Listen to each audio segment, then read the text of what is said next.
한 주간 잘 지내셨습니까? 저는 이번 주간에 주간 후반부에 기도원을 좀 올라갔었어요. 여름이라 그런지 사람이 많더라고요. 뭐 여기저기 플랜카드도 뭐 덕지덕지 붙어 있고, 그러는 가운데 제 눈길을 이렇게 잡아 끄는 플랜카드 하나가 눈에 띄어요. 천국을 경험하라. 제가 요즘 또 요한계시록 강의를 하지 않습니까? 그래서 관심이 동해서 이 뭔가 하고 그 밑에 이렇게 타이틀 밑에 글을 봤더니 류마티스, 관절, 당뇨, 비염까지 있더라고요. 비염. 이런 온갖 누구나 살면서 걸릴 수 있는 그 성인병 항목이 쫙 기록되어 있고, 이것이 이제 치유된다. 뭐 이런 소개예요. 제가 그것을 뭐 우습게 보거나 비판하려는 의도는 아니고, 하나님의 나라가 임하면 그런 병고침과 치유의 역사가 있습니다. 반드시 있어요. 근데 문제는 그걸 목적으로 했을 때 어떤 오해가 생길 수 있냐면, 하나님 나라 하면 그저 병 고치고 능력이 나타나는 것으로만 동의어로 이해할 수 있고 오해할 수 있다는데 조심스러움이 있기 때문입니다. 근데 하나님의 나라라는 것은 그렇게 한쪽만을 찝어서 얘기할 수 있는 문제가 아니에요. 예를 들면 하나님의 나라란 병 고침의 역사가 일어난다. 맞죠? 틀린 말은 아닌데 그게 전부는 아니라는 얘기입니다. 하나님의 나라는 훨씬 포괄적이고 통전적이고 전체적입니다. 그래서 하나님만큼이나 하나님의 나라는 굉장히 풍성하고 넓습니다. 오늘 또 딱히 살펴보니까 오늘 하나님의 나라에 대한 그 개념 이해를 여기서 설명하고 있어요. 그래서 오늘 본문을 보시면 이렇게 시작이 됩니다. 주보에는 15절서부터 이렇게 기록이 됐는데요. 14절을 보시면 14절 한번 같이 읽어볼까요? 시작.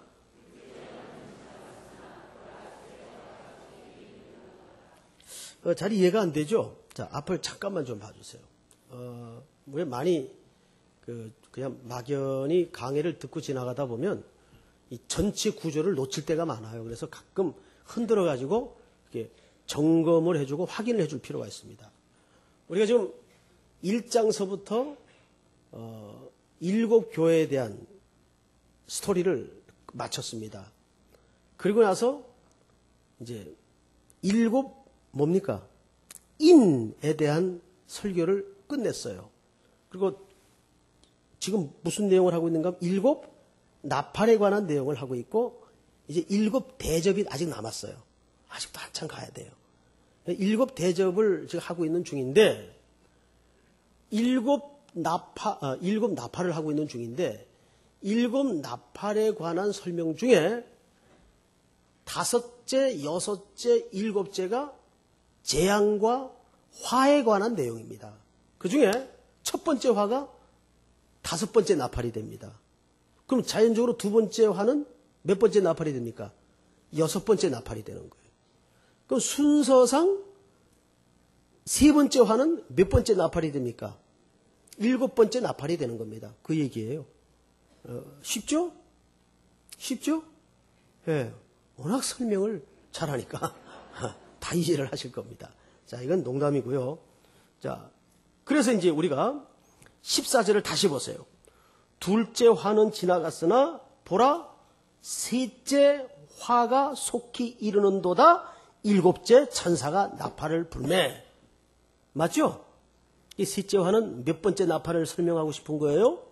7째 나팔을 설명하고 싶은 거예요. 그러면 여기 보세요. 자연스럽게 7째 나팔의 내용을 들여다보지 않아도 대충 무슨 내용이겠다가 상식적으로 예측이 됩니까? 안 됩니까? 돼요? 안 돼요? 예측이 돼요? 안 돼요? 이상하다. 이게 1부서부터 4부까지 분위기가 다 틀려요. 예측이 되죠? 왜? 셋째 화가 속히 이르는도다 일곱째 천사가 나팔을 불매. 이런 문맥으로 봐서 셋째 화는 일곱째 나팔을 설명할 텐데 그러면 일곱째 나팔에 담겨진 모든 의미는 자연스럽게 화에 관한 내용이어야 맞겠죠? 예. 문맥상 일곱째 나팔 내용 속에는 화에 관한 내용이 나와야 맞습니다. 자, 그런데 15절. 눈으로 쫓아 읽어보세요. 제가 그냥 읽겠습니다.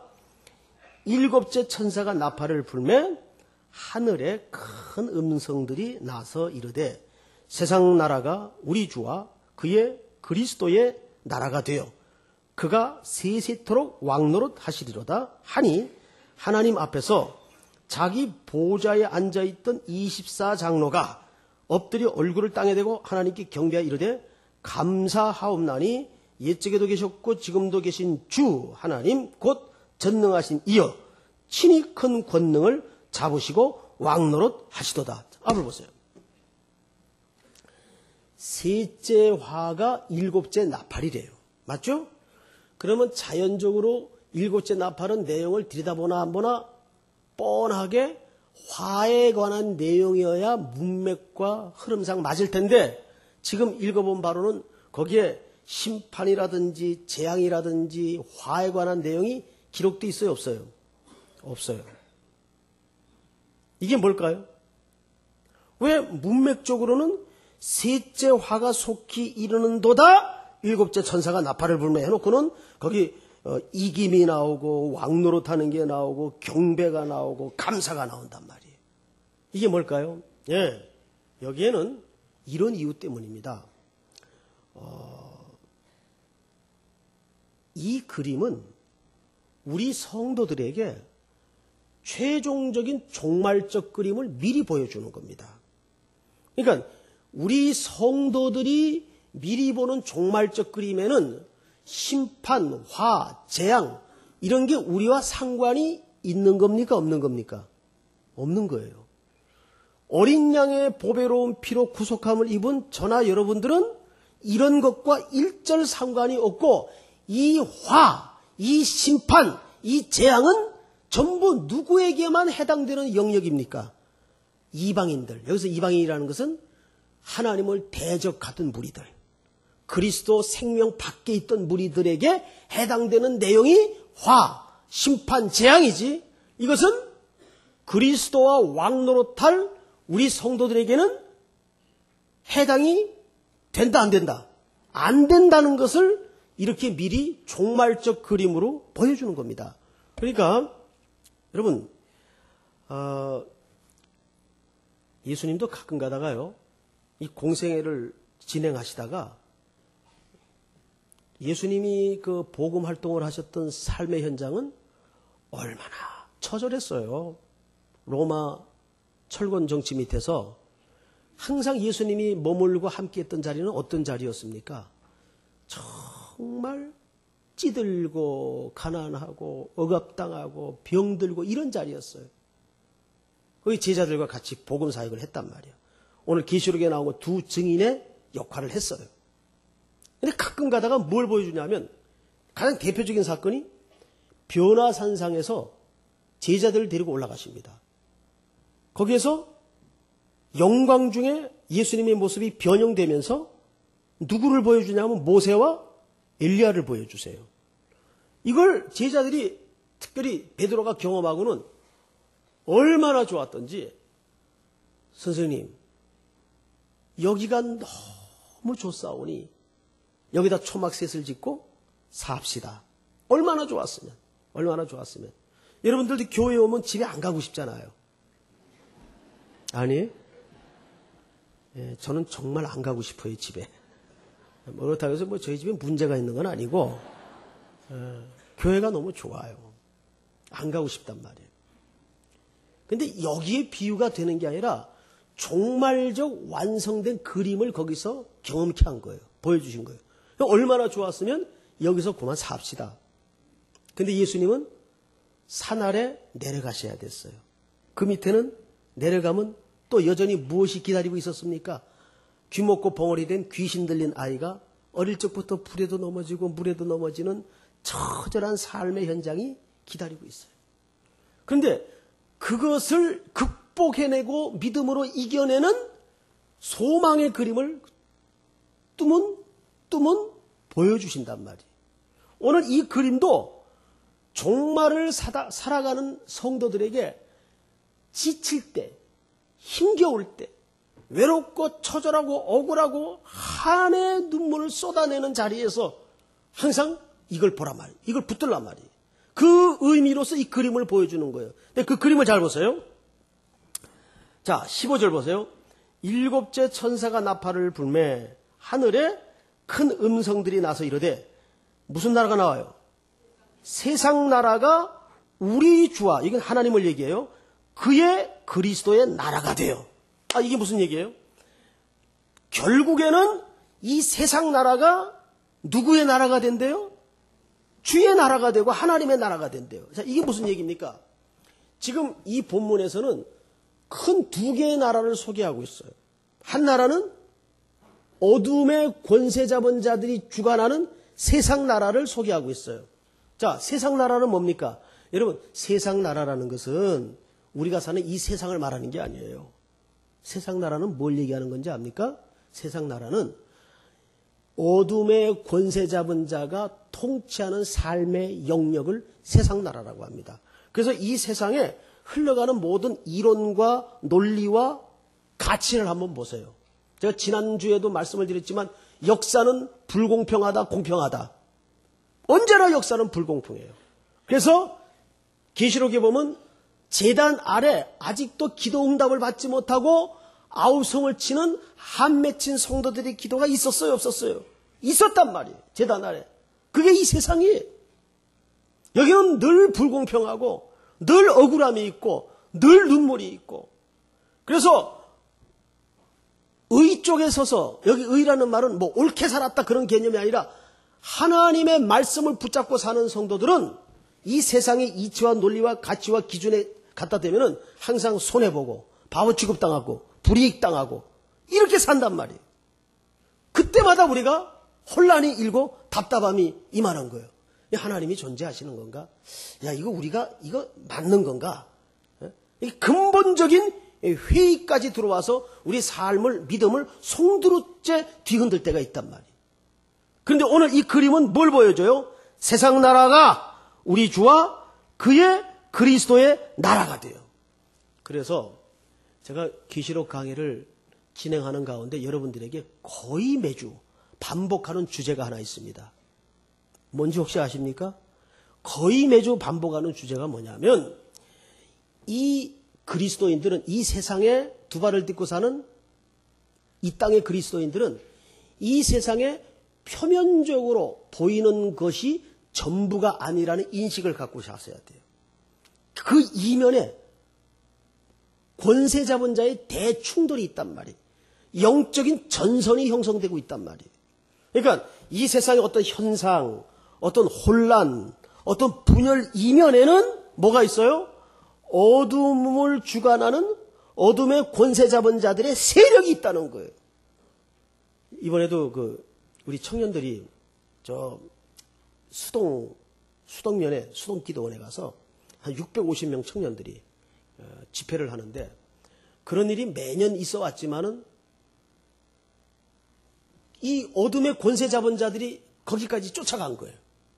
가서 은혜가 클려니까 그 어둠의 주관자들이 한 청년 속에 이게 맨 놈이 들어가가지고 집회를 방해하는데 괴성을 지르게 만들고, 그래서 제가 기도원에 있는데 문자가 막 날라와요. 목사님 또 들어왔습니다. 알았다. 그럼 2시에 일어나서 기도하는 거예요. 2시에 일어나서. 그리고 우리 목사님들한테 전부 문자 보냈어요. 지금 또 들어왔댄다. 기도해라. 일어나서. 이 거의 매일 밤마다 이 어둠의 권세 잡은 놈들은 낯가림이 있어가지고 낮엔 또 가만히 있어요. 꼭 밤에 준동을 하는데, 여러분 이건 실체입니다. 예? 이 어둠의 권세 잡은 세력이 있다는 걸 아셔야 돼요.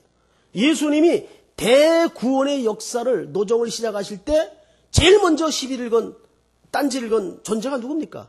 마귀예요. 마태복음 4장에. 어둠의 권세 잡은 자가 이면에서 그거를 방해하고 같이 준동을 한단 말이에요. 가만히 팔짱 끼고 두질 않아요.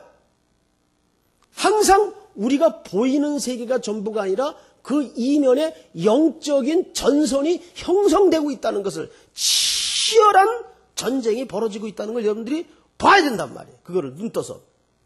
이게 세상 나라와 주의 나라의 싸움이에요. 그건 오늘날에도 매일 벌어지고 있는 싸움이에요. 가정사에서, 개인 인생사에서 늘 벌어지고 있는 싸움이에요. 근데 성경을 잘 보세요. 세상 나라가 우리 주와 그의 그리스도의 나라가 돼요. 결국엔 누구의 나라가 최종적 승리를 합니까? 그리스도의 나라가. 여러분, 이 약속과 이 실제를 믿습니까? 따라서 하십시다. 이건 1, 2, 3부 성도님들 오늘 다 따라한 이야기니까 4부 성도님들도 따라하세요. 신앙생활이 뭐냐면요, 신앙생활은 줄을 잘 서는 겁니다. 따라서 하십시다. 줄을 잘 쓰자. 줄을 잘 쓰자. 제가 정말 애들 말로 정말 창피했던 얘기를 하나 할게요. 우리 80년도에는 박람회라는 걸 많이 했어요. 박람회. 무슨 박람회, 무슨 박람회. 그러면 그게 얼마나 구경거리가 많습니까? 거기 이제 가면요, 아주 인산인해를 이룹니다. 그러면 한 군데 구경하려면 줄을 쭉 서야 돼요. 그래서 무심코 줄을 섰어요. 그러니까 한 40분 줄을 쓴 것 같아요. 40분 줄을 서서 돌아서니까 제가 화장실 줄에 서 있더라고요. 세상에. 그걸 지금도 잊을 수가 없어요. 40분 동안을 오줌도 한 마리 없는데 세상에 그 줄에 서가지고 그래서 결국은 넣고 나왔어요. 너무 시간이 아까워가지고. 근데 세상 정치판도 보세요. 줄 잘못 섰다가 정권 바뀌면 아주 폐가망신하는 사람들 현대사에서 봅니까? 안 봅니까? 봅니다. 이게 왔다 갔다 하는 사람들 있잖아요. 철새. 당신은 철새. 이런 노래도 있어요. 이 설교 시간에 왜 이러나 모르겠어요. 철새들. 왔다 갔다 하다가 중심 못 잡아가지고 정권 바뀌었는데 바로 학교 가는 사람들 많아요. 여러분, 주의 나라는 이 땅에서는 사람들이 많이 안 찾는 줄이에요. 안 찾는 줄이에요. 그래서 찾는 이가 적고 좁고 협착해요.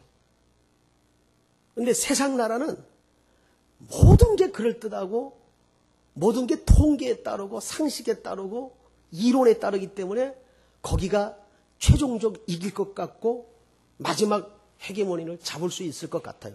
다 그쪽으로 줄을 서요. 그쪽으로. 근데 나중에 딱 뚜껑이 열리면은 여기가 아니었어요.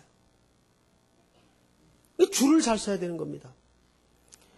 묵묵히 미련하리만치 이 말씀의 약속을 붙잡고 오늘 깎이고 핥히고 손해를 보더라도 뚜벅뚜벅 믿음으로 이 행로를 가는 겁니다. 이게 흔들릴 때마다 주일날 와서 말씀 듣고 예배 자리에서 다시 확인을 하고, 맞아, 내가 미쳤었지. 아니야, 그러면 안 되는 거야. 맞아. 여기서 자꾸 재조정을 받고 또 나가서 사는 거예요. 아멘? 그래서 예배 자리가 소중한 겁니다. 믿습니까, 여러분? 자, 성경을 또 보세요. 16절. 하나님 앞에서 자기 보좌에 앉아있던 24장로가, 이 24장로의 정체에 대해서는 성경학자들마다 너무 해석이 다양해서 제가 오늘은 생략하고 지나가는데 결론은 천상적 존재예요. 그러니까 이 존재가 뭘 말하느냐는 잘 몰라요. 천사를 말하는 거냐, 실제 이런 계급이 존재하는 거냐, 이건 학자들마다 다르기 때문에 제가 이거다라고 얘기 못해요. 아무튼 좋은 사람들이에요. 천상적 존재들이. 뭐 장로님들 나쁜 분들 봤어요? 다 좋죠? 엎드려 얼굴을 땅에 대고 하나님께 경배하여 이르되, 잘 보세요. 감사하옵나니 옛적에도 계셨고 지금도 계신 주 하나님 곧 전능하신 이여. 자, 여기를 손으로 표시를 해두세요. 손가락으로 이렇게 끼고 몇 장을 넘어갔냐면 4장을 넘어갔어요. 4장.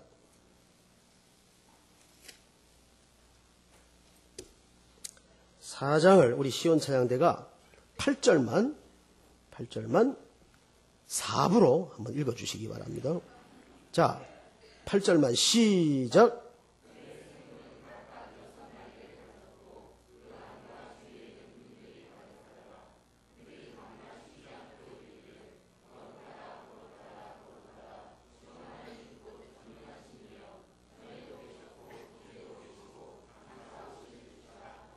자, 보세요.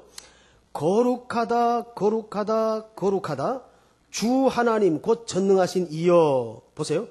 전에도 계셨고 이제도 계시고 장차 오시리. 여기 3시제가 다 나타나 있어요? 안 나타나 있어요? 과거도 있고 현재도 있고 뭐도 있어요? 미래도 있어요. 자, 그 컨셉을 가지고 그대로 오늘 본문으로 갑니다. 오늘 본문에 가서 지금부터 제가 읽을 테니까 잘 보세요. 17절. 이르되 감사하옵나니 옛적에도 계셨고 과거죠. 지금도 계시고 지금이죠. 지금 현재죠. 주 하나님 곧 전능하신 이여. 자, 앞을 보세요. 4장 8절과 11장 17절에 중요한 차이가 하나 있어요. 무슨 차이가 있어요? 네? 4장 8절에서는 과거, 현재, 미래가 다 소개되어 있어요. 누구에 대해서? 하나님에 대해서. 그런데 11장 17절에서는 과거도 있고 오늘도 있는데 미래가 설명돼야 안 돼요. 설명 안 돼요. 미래가 빠져 있어요. 뭘까? 왜 이럴까? 이 의미가 뭘까? 자, 여러분, 그러니까 계시록을 구조적으로 한번 이해를 합시다. 4장 8절은 미래의 시간을 내다보고 한 약속이기 때문에 과거와 현재와 미래가 다 설명됩니다. 그렇죠? 그런데 11장은 미래의 사건을 내다본 게 아니라 미래의 사건이 성취된 걸 기준으로 설명한 내용이기 때문입니다. 무슨 말인지 알겠어요? 미래의 사건이, 즉 다시 예수님이 오셔서 최종적 심판주로 이 세상을 공정하게 평가하실 그 다시 오실 예수님이 아니라 이미 오신 예수님으로 설명을 하기 때문에 여기에는 미래 시제가 내용상 존재할 수 있어요, 없어요? 존재가 빠지는 겁니다. 자, 그러면 이게 무슨 얘기예요? 예수님은 반드시 오신다는 얘기입니까? 올 수도 있고 안 될 수도 있다는 얘기입니까? 반드시 오신다는 걸 성취된 그림으로 설명하는 겁니다. 아멘? 여러분, 그분은 반드시 다시 오십니다. 뭘 보면 알 수 있는가 하면 이 약속을 보면 알 수 있어요. 이 약속이 어떤 시제로 설명하고 있죠? 이미 오신 것을 성취한 그림으로서 설명하고 있어요. 그러면 성경의 말씀은, 자, 히브리서 11장에 뭐라고 그래요? 믿음은 바라는 것들의 실제요, 실제. 이거는 단순히 다시 오실 어떤 미래적 사건이 아니라 뭐예요? 이미 이 하나님이 약속한 것은 이미 실제하는 사건과 같다고요. 그렇게 여긴다는 말이 아니라 실제하는 사건이라고요. 그럼 이게 무슨 얘기예요? 오늘 내가 찌질이처럼 힘들고 곤고하고 어렵고 정말 처절하게 살아갈지라도 이 말씀을 끌어당겨서 오늘이라는 현실에 내려놓고 이걸 오늘로 사는 거예요. 누구의 오심을? 예수 그리스도의 다시 오심을. 자, 그러면 오늘 내 이 억울함과 눈물과 처절함과 고통과 절망과 한과 연약함이 여기서 근본적인 반전에 대한 힘이 나와야 안 나와요? 나온단 말이죠. 이 말씀을 오늘이라는 현실로 끌어내려서 살면. 아멘? 그분은 다시 오십니다. 아니, 이미 이 약속을 통해서 오셨습니다. 믿습니까, 여러분? 시간이라는 개념은 하나님에게 필요해요? 우리에게 필요해요? 우리에게 필요한 겁니다.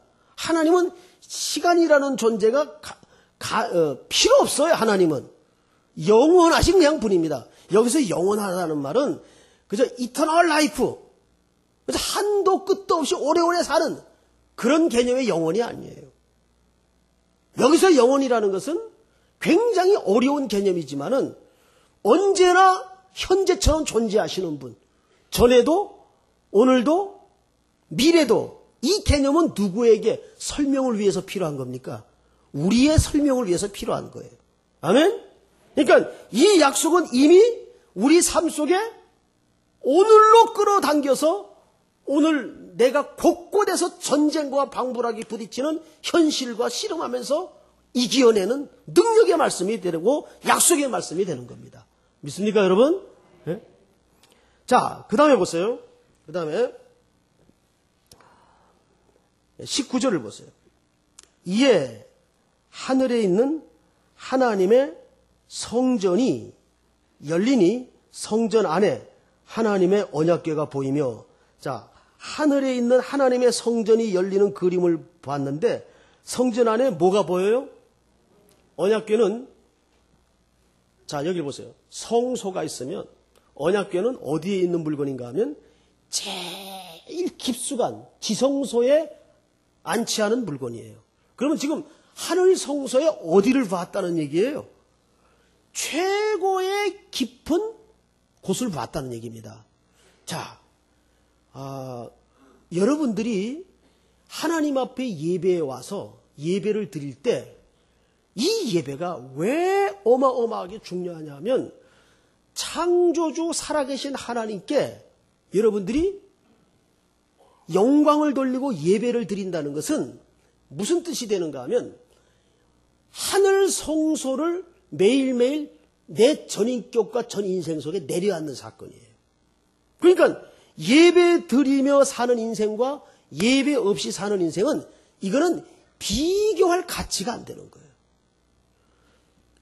이 뒤틀리고 비통한 역사, 눈물 많고 처절한 삶, 이 속에서 예배 없이 하늘의 약속과 그 그림 없이 살아간다는 것은 무모한 인생 중에서도 그만큼 무모한 인생이 없어요. 그 하늘 성소의 약속과 그림을 매일 덧입어서 사는 인생과 그거 없이 사는 인생이 어떻게 이 인생이 비교가 되겠습니까?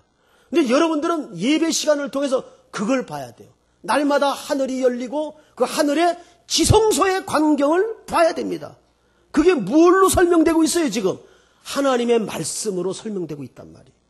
그러니까 우리 성도들은, 그리스도인들은 이 하나님의 말씀을 읽거나 이런 메시지의 시간을 통해서 말씀을 들을 때 무슨 훈련이 돼야 되냐면 이 영적인 상상력이 훈련이 돼야 돼요. 그 눈을 감고 자꾸 그려보는 거예요. 어떨 것이다가 아니라 이렇게 된다. 그게 뭐예요? 그러니까 믿음이라는 것은 내게 기초한 게 믿음이 아니고 그 하나님의 약속에 기초한 것이 믿음이에요. 자, 이스라엘 백성들이 400년 동안 종살이 하다가 광야에 딱 떨어졌어요.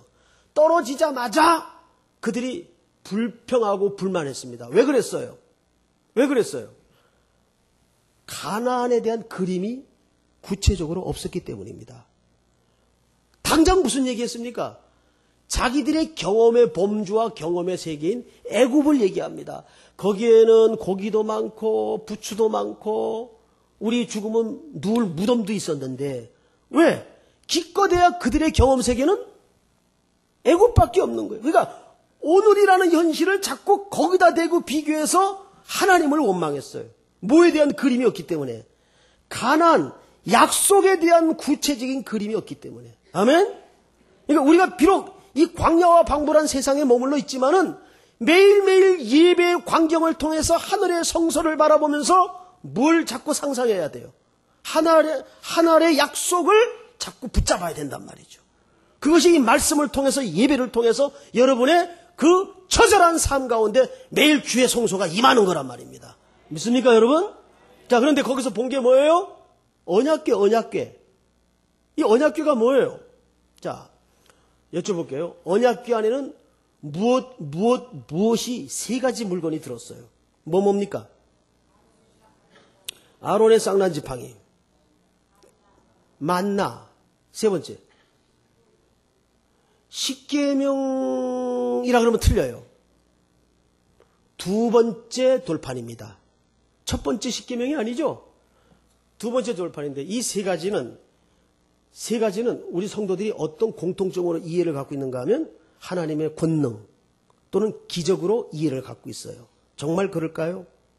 물론 그러한 요소가 없는 건 아니지만 이 아론의 쌍난 지팡이, 만나, 두 번째 돌판은 하나님의 권능과 기적만 말하고자 그 안에 있는 게 아닙니다.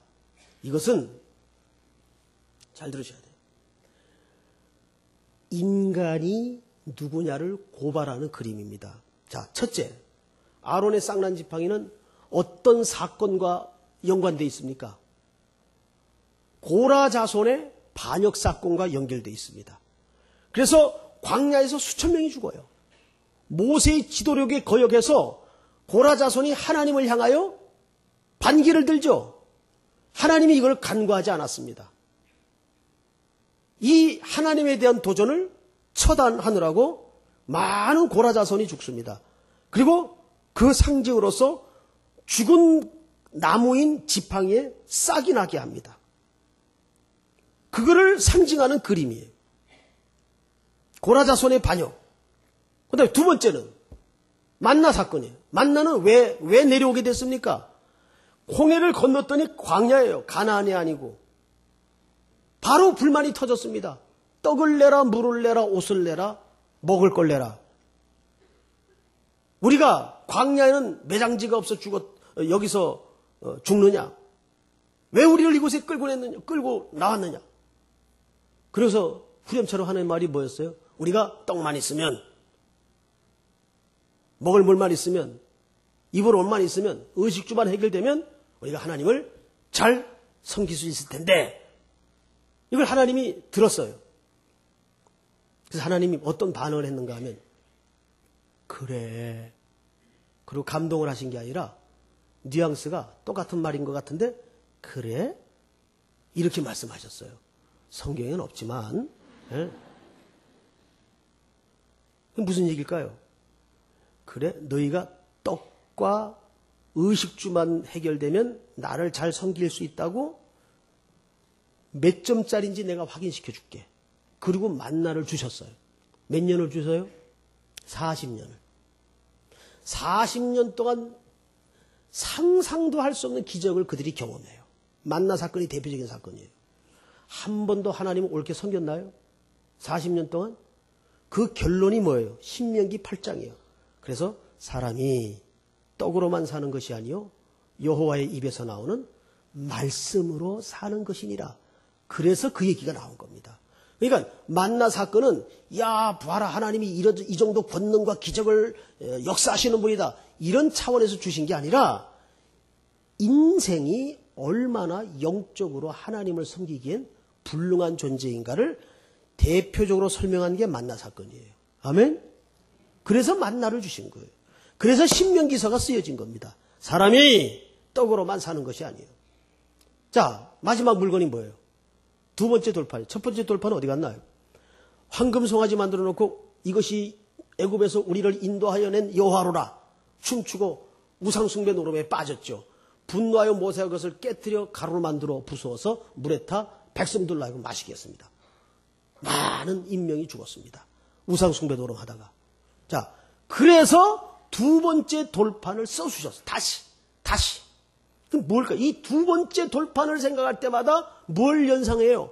우상숭배 노래에 빠져 심판당했던 이스라엘 백성들. 자, 보세요. 이 세 가지는 그런 기적과 능력을 동기로 상징되는 물건이지만 그 이면에는 무엇이 이 속에 고발되어 있습니까? 인간이 얼마나 영적인 실력이 하나님 앞에 스스로 옳게 믿기에는 불능한 존재인가. 그거를 가장 대표적으로 설명한 게 이 세 가지 물건이에요. 그게 지금 어디 들어가 있어요? 이 언약궤에 들어가 있단 말이에요. 언약궤. 예? 자, 근데 언약궤 위를 이 뚜껑 부분을 뭐라 그래요? 시은좌라 그럽니다. 시은좌, 베풀시, 은혜은, 자리좌. 그러니까 은혜가 부어지는 자리. 왜 이렇게 이름이 붙여졌느냐? 제사장이 어린 양을 잡아서 피를 가져다가 이제 성소로 들어와요.